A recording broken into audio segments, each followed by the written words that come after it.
উদ্ভিদ কিন্তু সব ধরনের পানি খাবে। ওনার ফাঁকে ফাঁকে যে পানি, নবম এবং দশম শ্রেণীর শিক্ষার্থী যারা আছো, আশা করি তোমরা অনেক বেশি ভালো আছো। দেখো, গত ক্লাসে আমরা আলোচনা করেছিলাম জীববিজ্ঞানের 6 অধ্যায়ে ইমবাইবেশন, ব্যাপন এবং প্রসাধন নিয়ে। আজকে আমি আলোচনা করব উদ্ভিদের পানি শোষণ প্রক্রিয়া নিয়ে, অর্থাৎ একটা উদ্ভিদ কিভাবে পানি শোষণ করে এই নিয়ে তোমাদের বিস্তারিত ক্লাস থাকছে।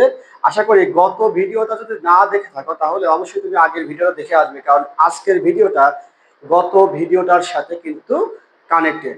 তাহলে গতদিন আমরা অভিশ্রবণ করেছিলাম এবং ব্যাপন নিয়ে আলোচনা করেছিলাম, এবং ব্যাপনের ক্ষেত্রে বলেছিলাম যে উচ্চ ঘনত্বের স্থান থেকে কম ঘনত্বের স্থানের দিকে যাবে, এবং অভিশ্রবণের ক্ষেত্রে আমরা বলেছিলাম যে নিম্ন ঘনত্বের স্থান থেকে উচ্চ ঘনত্বের স্থানে যাবে, এবং অভিশ্রবণের ক্ষেত্রে অবশ্যই একটা বৈষম্য ভেদ্য পর্দা কিন্তু মাস্ট থাকতে হবে। অর্ধভেদ্য পর্দা না থাকলে কিন্তু অভিশ্রবণ বলা যাবে না। ওকে, উদ্ভিদ কিভাবে পানি শোষণ করে? উদ্ভিদ পানি শোষণ করে কখন? যখন তার দেহের মধ্যে প্রশোধন প্রক্রিয়ায় পাতা থেকে বাষ্প আকারে পানি বের হয়ে যায়।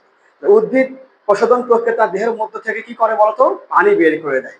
তো যখন তার দেহের মধ্য থেকে পানি বের করে দেয়, যে কোষগুলো থেকে পানি বের করে দেয় সেই কোষে কিন্তু পানির ঘনত্বটা কমে যায়, কিন্তু পার্শ্ববর্তী যে কোষগুলো থাকে সেই কোষগুলোতে পানির আধিক্য বেশি থাকার কারণে তাদের মধ্যে একটা ব্যাপন চাপ ঘাটতির সৃষ্টি হয়।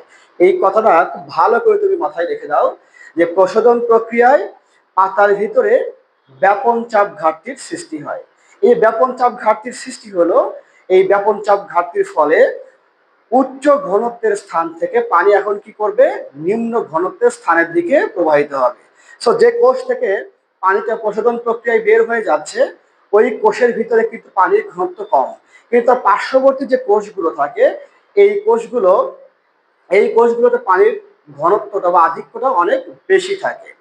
এভাবে এই পাশের কোষ থেকে তার পাশের কোষ, এভাবে একদম শেষ পর্যন্ত কোথায় গিয়ে পৌঁছায় বলতো? মূলরোমে পৌঁছায়। অর্থাৎ মূলরোমে একটা চোষক টানের বা চোষক শক্তির সৃষ্টি হয়। পাতা থেকে পানি বের হয়ে যাচ্ছে, স্বাভাবিকভাবে তুমি চিন্তা করো তো, তোমার দেহ থেকে যখন পানি বের হয়ে যায় স্বাভাবিকভাবে কি হবে? তোমার পানির পিপাসা লাগবে, তোমাকে আবার পানি খেতে হবে।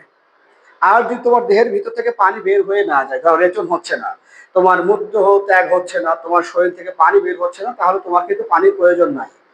তাহলে পানি বের হলেই একমাত্র কি হবে? পানির চাহিদা তৈরি হবে। উদ্ভিদের দেহ থেকে যখন পানি বাষ্প আকারে বের হয়ে যায় তখন উদ্ভিদ আবার নতুন করে তার দেহের মধ্যে পানি তোলা শুরু করে। যদি পানির ঘাটতিটা না তৈরি হতো তার দেহে কিন্তু পানি শোষণ হতো না। কথা বুঝতে পারছি?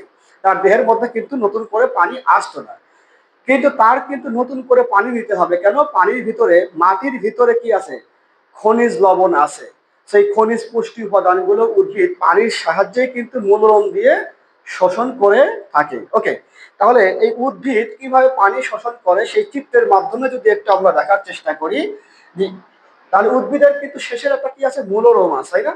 মূলরোমের পরে তাদের থাকে হচ্ছে কি বলতো?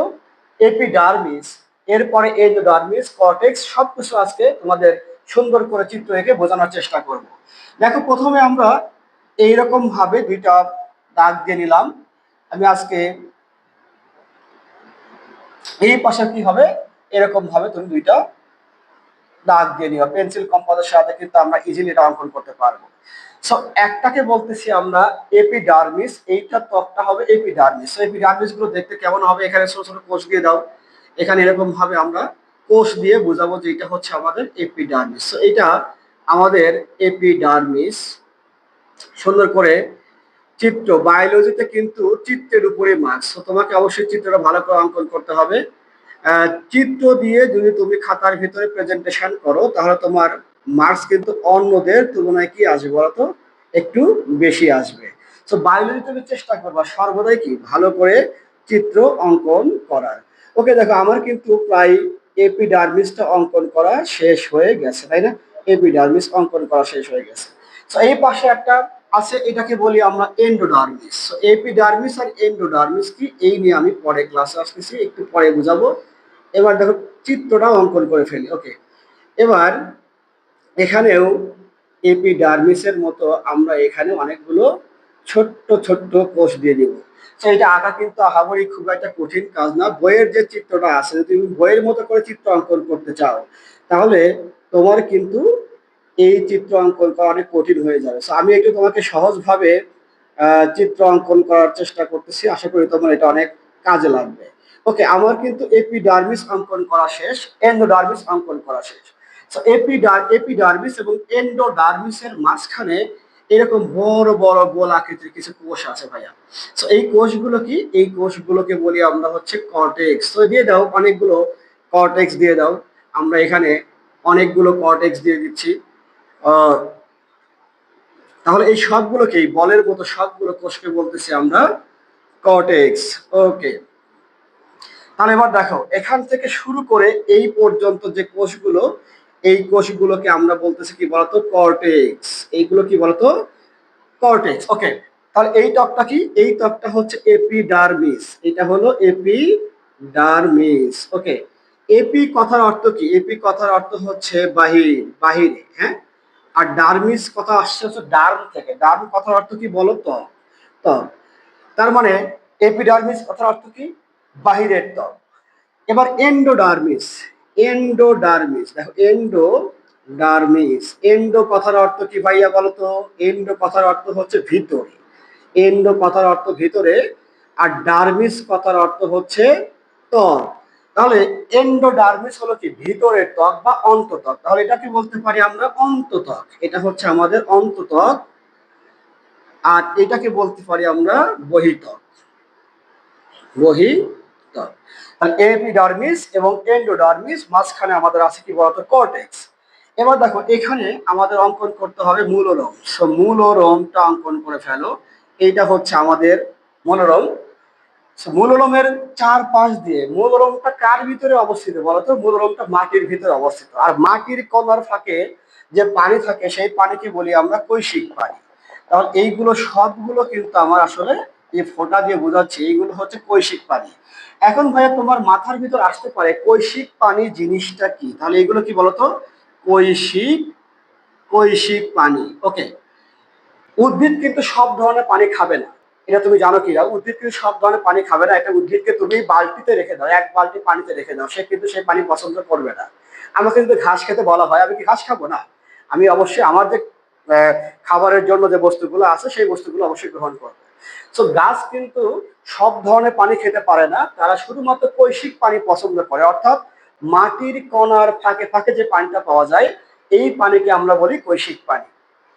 এটা মাটিকে কাটলে তার ভিতরে অসংখ্য ছিদ্র আছে, এই ছিদ্রগুলোর ভিতরে অক্সিজেন এবং পানি অবস্থান করে। এই যে সূক্ষ্ম সূক্ষ্ম পানির কণাগুলো অবস্থান করে, সেই পানির কণাগুলোকে বলি আমরা কৈশিক পানি। উদ্ভিদ কিন্তু এই কৈশিক পানিটাই আসলে পছন্দ করে। ওকে, এরপরে এই এন্ডোডার্মিসের পরে পাতলা একটা স্তর আছে, যাকে আমরা বলি হচ্ছে পরিচক্র। তাহলে এরপরে কি আছে বলতো, এরপরে আমি একটু কালো কালার দিয়ে গাঢ় করে দেখানোর চেষ্টা করলাম। এই পার্টটা হচ্ছে আমার, এই পার্টটা হলো আমার পরিচক্র। তাহলে এই পার্টটা কি বলতো, এই পার্টটা হলো পরিচক্র, ইংরেজিতে বলা হয় পেরিসাইকেল। তাহলে এই পার্টটা হচ্ছে আমার পেরিসাইকেল, পেরিসাইকেল, বাংলায় বলা হয় কি বলতো, পরিচক্র। ওকে, এই পরিচক্রের পরে এখানে আমাদের জাইলেম মানে ভাস্কুলার বান্ডল আছে। সো আমি একটু গোল করে ভাস্কুলার বান্ডল দেখানোর চেষ্টা করছি, যেটা হচ্ছে আমাদের ভাস্কুলার বান্ডল।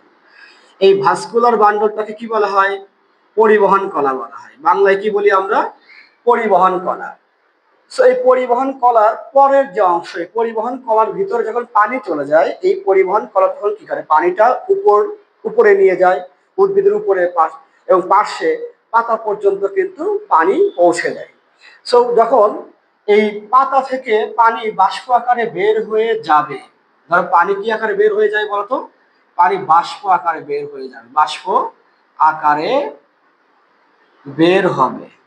এই বাষ্প আকারে বের হয় মানে কি, সেখানে কি হচ্ছে বলতো, প্রশেদন। সেখানে কি হচ্ছে, প্রশেদন। অর্থাৎ পানি শোষণ প্রক্রিয়ায় কিন্তু প্রশোধন এবং ব্যাপন অনেক গুরুত্বপূর্ণ ভূমিকা পালন করে থাকে। এবার ধরো যখন প্রশোধন আকারে মানে বাষ্প আকারে তার উদ্ভিদের পাতা থেকে পানি বের হয়ে যাচ্ছে, ওই পাতার ওই কোষটাতে কি হচ্ছে বলতো, পানির ঘাটতি তৈরি হচ্ছে। পানির ঘাটতি যখন তৈরি হবে তখন তার পার্শ্ববর্তী কোষ থেকে ওই কোষটাতে পানি প্রবেশ করবে। এরকম ভাবে পাতার ভিতরে যখন পানি শেষ হয়ে যাচ্ছে, ধরো এখানে কি ছিল আমার, এই ভাস্কুলার বান্ডল বা পরিবহন কলা, তাহলে এটা কি বলবো আমরা, পরিবহন কলা। এই পরিবহন কলার ভিতরে পানি আছে। এই পরিবহন কলার ভিতরে কি পানি আছে? এই পরিবহন কলা থেকে পানি কোথায় প্রবেশ করবে বলতো? পাতার ভিতরে প্রবেশ করবে। এখন এই পরিবহন কলার মধ্যে অনেকগুলো কোষ আছে। একটা কোষ থেকে যখন পানিটা বের হয়ে যাবে তখন এই অঞ্চলে কিন্তু পানির ঘনত্বটা কমে যাবে। পাশের যে কোষগুলো সেখানে পানির ঘনত্ব অনেক বেশি, মানে একটা ব্যাপন চাপ ঘাটতির সৃষ্টি হবে। এই ব্যাপন চাপ ঘাটতির সৃষ্টি হলো, এর ফলশ্রুতিতে কি হবে, এই পাশের কোষ থেকে পানি এই কোষটাতে প্রবেশ করবে। এখান থেকেও কি করবে, এই কোষটা প্রবেশ করতে পারে, উপর থেকে যে কোষগুলো আছে সেই কোষের মাধ্যমে প্রবেশ করবে। এবার তুমি চিন্তা করো যে এখানে এই ভেসেল কোষগুলোতে যদি আবার সবগুলো পানি যদি কি হয়, বের হয়ে যায়, তখন এখানে কি আর পানির ঘাটতি তৈরি হবে না? তখন এই যে আমার পরিচক্র আছে, এই পরিচক্রের মধ্যে কিন্তু পানির চাপটা বেশি। তাহলে এখানে কিন্তু একটা ব্যাপন তৈরি হয়ে গেল, যে কোষের মধ্যে পানির ঘনত্ব কম, এখানে বেশি। তাহলে এই পরিচক্র থেকে পানিটা কোথায় প্রবেশ করবে এখন?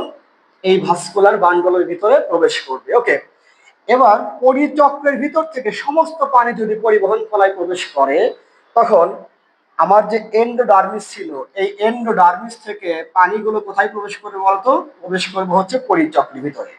অর্থাৎ এন্ডোডার্মিসের পানি এখন কোথায় যাবে?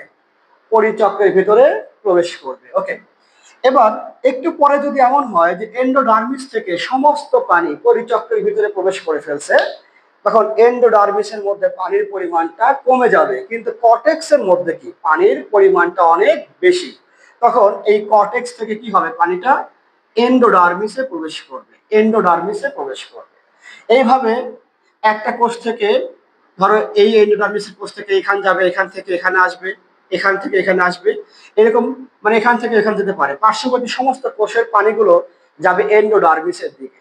এবার যখন এখান থেকে এরকম ভাবে কর্টেক্স থেকে পানি যখন এন্ডোডার্মিসে প্রবেশ করবে তখন কিন্তু কি হবে, এপিডার্মিসের মধ্যে বা বহিত্বকে যে পানিটা ছিল সেই পানিটা এখন কোথায় প্রবেশ করবে বলতো? এটা প্রবেশ করবে আমার কর্টেক্সের ভিতরে। এবার খেলাটা দেখো, এপিডার্মিসেও পানি কমে গেছে, পানি নাই। পানি পাবো কই থেকে?